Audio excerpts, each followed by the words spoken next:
Welcome back. You're still watching Perspective, and we're talking to Elaine Pearson from Human Rights Watch. Like I was asking, you have a flow of money coming into Aceh, but there are good money, there are bad money, which tend to close up Aceh more than it used to be. For example, in terms of religious openness, for example. Do you think it is the case? I mean, I am worried about the trend. I think, really these issues have been around for a while. Yes. We saw that, a number of these bylaws passed in, I think it was 2008, 2009, and then it was only September of last year that these new bylaws were introduced. And the fact that they're also applying to non-Muslims, which is something that's new, Exactly. is really a worry and a concern.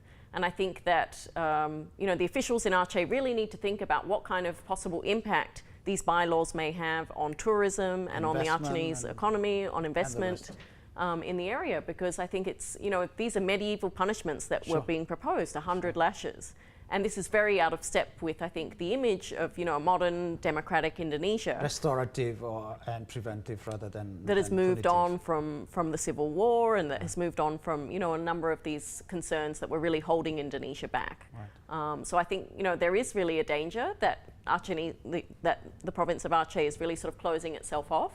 And I think that the central government and the Acehese government need to think about ways in which they can prevent that from happening further. Okay. Talking about closing off, for example, do you see in general in Indonesia, is there a backward movement, a sliding movement regarding tolerance, for example? Or is it still the same for... No, I think there are definitely some backward trends there that we didn't see before. Over the last 10 years, it's been great that civil society and the media, there's been a lot more openness, and people have been much more confident in calling for their rights. But this also means that extremist groups have been emboldened to come forward and propagate their views.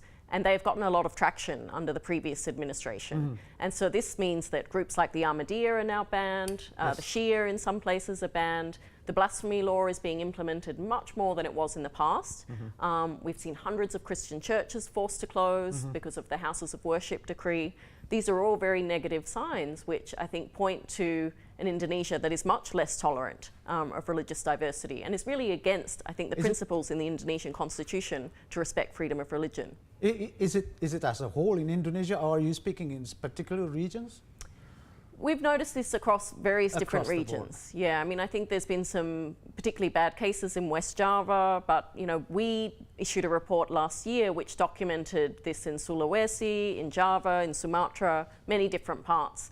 And then we even noticed in some of the predominantly Christian parts of the country that there then starts to be this retaliation, for instance, against the building of mosques in certain areas. All right.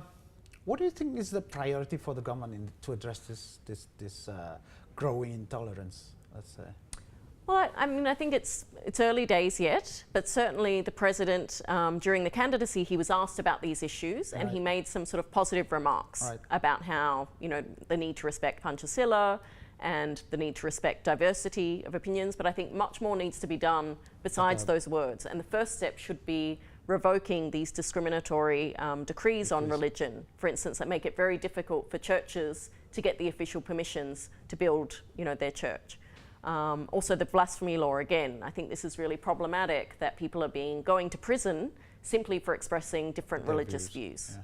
But do you think that, for example, the government is already on fire, let's say, because of the rise in fuel prices, which is not really well appreciated, although it is necessary. Do you think that they will force with those things? I mean, sort of poking the monster inside us. I think the government's priority probably will be sort of various economic issues, right? And that's important. But I think there's a real danger that if these issues are not addressed, and if the perpetrators of religious violence aren't prosecuted, then actually things are really going to get worse. And so there's an opportunity now for the government to step in before it gets too late. Right. When you say step in, like you said, there is a need for, unlike in the past, to really go after those who break the law in terms of tolerance. Exactly. So I think there are already existing laws on the books that can be used to prosecute those who burn down churches or attack religious minorities. But in the past, we've seen those laws hardly ever applied, or only in the most egregious cases where people have been killed, but the penalties have been very light. Right. So I think there needs to be, much more of a commitment, particularly from the police, to investigate and prosecute these cases. But that will only happen if there's political will that says that this is a priority. Do you see, for example, from where you come from, Australia, for example, is that view shared? It's basically people, when they see Indonesia, they say like, oh, I can see rising intolerance or something like that.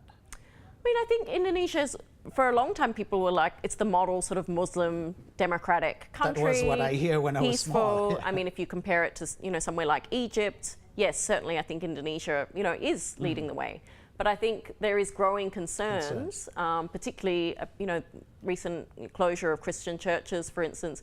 These issues are starting to get attention now in Australia and the United States. And I think there is a bit of concern about backsliding in Indonesia on these issues.